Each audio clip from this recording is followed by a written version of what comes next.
आप सभी का स्वागत है इस YouTube चैनल पे। तो बाबू लोग, इस वीडियो में जो हम लोग देखेंगे वो क्लास 12वीं का इतिहास, जिसको हिस्ट्री कहते हैं, उसका वीकली टेस्ट जो इस सप्ताह होने वाला है उससे रिलेटेड ये वीडियो है। तो वीडियो को लास्ट तक देखिएगा। चैनल के ऊपर आप नए हैं तो चैनल को सब्सक्राइब कर लीजिएगा, दूसरों पर ज़्यादा से ज़्यादा शेयर भी कर दीजिएगा, ठीक है।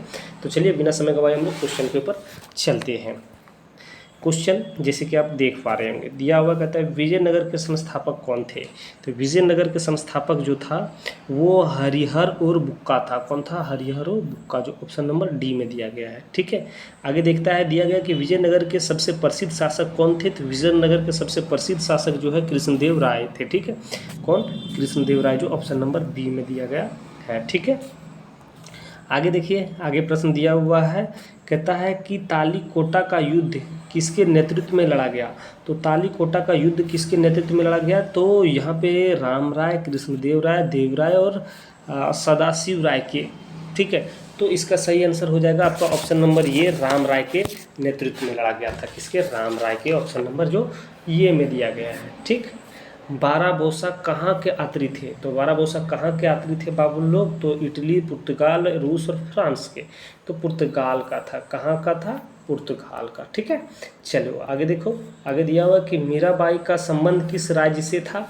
तो मीराबाई का संबंध जो है अभी जो फिलहाल राज्य है उससे कह रहा है, ठीक है। उस समय तो ये राज्य का नाम नहीं था, लेकिन अभी जो है तो असम से, उत्तर प्रदेश, राजस्थान और बिहार, तो बिहार से, माफ़ कीजिएगा, राजस्थान से था, जो ऑप्शन नंबर सी में दिया गया, ठीक है। गुरु नानक का जन्म कब हुआ? प्रश्न बहुत वीवीआई है।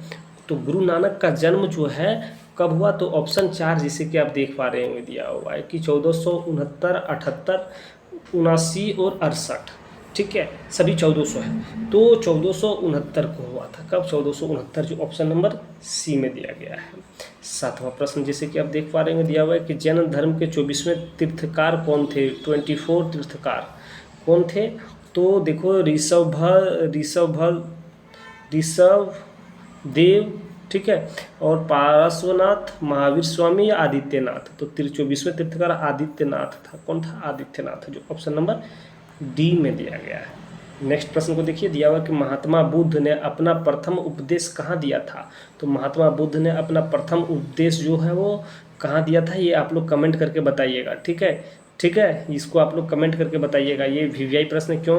क्योंकि हम आप लोगों को इसलिए बता रहे हैं कमेंट करने के लिए, क्योंकि ये आप लोग अगर हमारा वीडियो को आप लोग देख रहे होंगे, लगातार फॉलो कर रहे होंगे, तो ये प्रश्न हम 3 दफ़ा आप लोगों को इस चैनल के ऊपर बता चुके हैं, क्योंकि ये वीवीआई परीक्षा में आ रहा है। ये नोट करके रख लीजिएगा, ठीक है। तो फटाफट कमेंट कीजिए, इसका आंसर हम नहीं कमेंट कर बताएंगे। नेक्स्ट प्रश्न को देखिए, दिया हुआ है, कहता है कि पुराणों की संख्या कितनी है। तो पुराणों की संख्या जो है वो 18 पुराण, ठीक है। 15, 18, 12 या 10, तो 18 पुराण है, ठीक है। 18, जो ऑप्शन नंबर बी में दिया हुआ है। आगे देखिए, आगे दिया हुआ कहता है कि महाभारत का फारसी अनुवाद का नाम क्या है। तो महाभारत को एक फारसी अनुवाद में किया गया है, तो उसका एक नाम रखा गया है। उसका नाम क्या है? राज्य मनामा, जो ऑप्शन नंबर ये में दिया गया है, यही है, ठीक है। जो ऑप्शन नंबर ये है आपका सही होगा। ये याद रखिएगा, है ना। चलिए आगे दिया हुआ है, कहता है कि हड़प्पा सभ्यता का किस देश के साथ व्यापारिक संबंध नहीं था। तो व्यापारिक संबंध नहीं जो था वो चीन के साथ नहीं था। किसके साथ नहीं था? मेसोपोटामिया, ईरान और अफगानिस्तान, ये सब के साथ था, लेकिन चीन के साथ नहीं था। आगे दिया हुआ है कि जुते हुए खेत का प्रमाण कहाँ से मिला है। तो जुते हुए खेत, जो जोता गया खेत का प्रमाण कहाँ से मिला है बाबू लोग? तो इसका प्रमाण जो हम लोगों को मिला है वो कालीबंगा से मिला है। कहाँ से? कालीबंगा, जो ऑप्शन नंबर सी में दिया गया है, ठीक है। नेक्स्ट प्रश्न को देखिए, दिया हुआ है, कहता है कि प्राचीन भारत में अभिलेख की शुरुआत किस शासक ने किया है। तो प्राचीन भारत में अभिलेखों की शुरुआत जो किया गया था, चंद्रगुप्त मौर्य या अशोक या समुद्रगुप्त और कुमारगुप्त। तो अशोक के द्वारा। किसके द्वारा? अशोक, जो ऑप्शन नंबर बी में दिया गया है। आगे प्रश्न दिया हुआ है, देखिए यहाँ पे मुद्रा राज किसकी रचना है। तो ये जो रचना है वो विशाखादत्त का है, जो ऑप्शन नंबर सी में दिया गया है, ठीक है। तो इसको अच्छे से आप लोग देख लीजिएगा। कुछ एमसीक्यू टाइप प्रश्न है, बट MCQ की जगह पर वो आप लोग एक वर्ड में लिखते हैं, वैसा प्रश्न आप लोगों के बीच में है, तो इसको भी आप लोग देखने का प्रयास कीजिएगा। तो शक संवत का आरंभ किसने किया था, ये पहले भी हम बता चुके हैं। शक संवत का आरंभ किसके द्वारा किया गया है, ठीक है।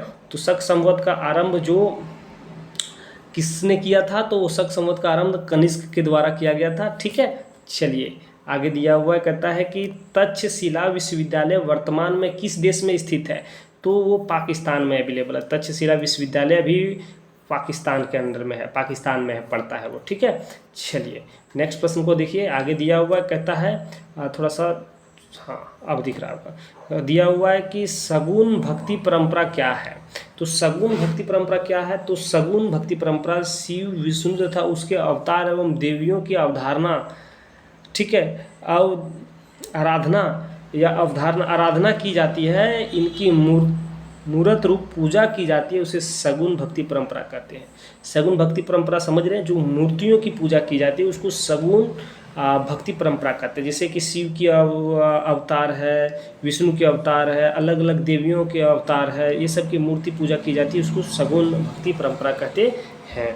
निर्गुण भक्ति परंपरा किसको कहते हैं, तो निर्गुण भक्ति परंपरा क्या है, तो निर्गुण भक्ति परंपरा अमूर्त निराकार और ईश्वर, जो अमूर्त निराकार ईश्वर होते हैं उसकी उपासना किया जाता है, उसको निर्गुण भक्ति परंपरा कहते हैं, ठीक है। आगे देखिए कि सर्वप्रथम भक्ति आंदोलन को शुरू करने वाले कौन थे, तो सबसे पहले जो भक्ति आंदोलन शुरू किया गया था अलवार और नयनार संत के द्वारा, ठीक है। ये दोनों संत थे, इनके माध्यम से ये भक्ति आंदोलन की स्टार्ट किया गया था। किस तमिल ग्रंथ को तमिल वेद कहा जाता है, तो जो यहाँ पे दिया गया है कि किस तमिल ग्रंथ को तमिल वेद कहा जाता है, ठीक है। तो दिया गया है कि नलयिरा दिव्य प्रबंधम, ठीक है, ये जो है आपका इसको कहा गया है नलवीरा दिव्य प्रबंधम, जो ऑप्शन नंबर, ऑप्शन नहीं कह सकते, वन वर्ड में लिखा गया है। दो भक्ति स्त्रियों संतों का नाम बताइए, दो भक्ति स्त्री है और वो संत बनी थी, उनका नाम, तो अंडाल और कराई काल अमयार, ठीक है, जो ऑप्शन नंबर मतलब कि आप दिया हुआ यहाँ पे, ये आप लोग लिख सकते हैं इस प्रकार से, ठीक है, वन वर्ड क्वेश्चन आंसर। भक्ति के निर्गुण धारा के दो संतों का नाम बताइए। भक्ति के निर्गुण धारा के अंडर में जो दो भक्त आते हैं या दो संत आते हैं, उनका नाम आपको बताना है, तो कबीर और नानक, जो ऑप्शन दिया हुआ, ठीक है। तो हम लोग इसमें इस प्रकार से कुछ MCQ क्वेश्चन को देखें और कुछ लिखित प्रश्न को देखें, जो वन वर्ड क्वेश्चन आंसर था उसको भी हम लोग देखने का प्रयास किए, ठीक है। तो उम्मीद करते हैं कि वीडियो आपको अच्छा लगा होगा। वीडियो अच्छा लगा है तो लाइक कर दीजिए, चैनल के ऊपर आप नए चैनल को सब्सक्राइब कर दीजिए और दोस्तों के पास शेयर भी कर दीजिए। चलिए हम लोग वीडियो को यहीं पर समाप्त करते हैं, फिर मिलेंगे नए पार्ट लेकर, आपसे अलविदा लेते हैं। जय हिंद।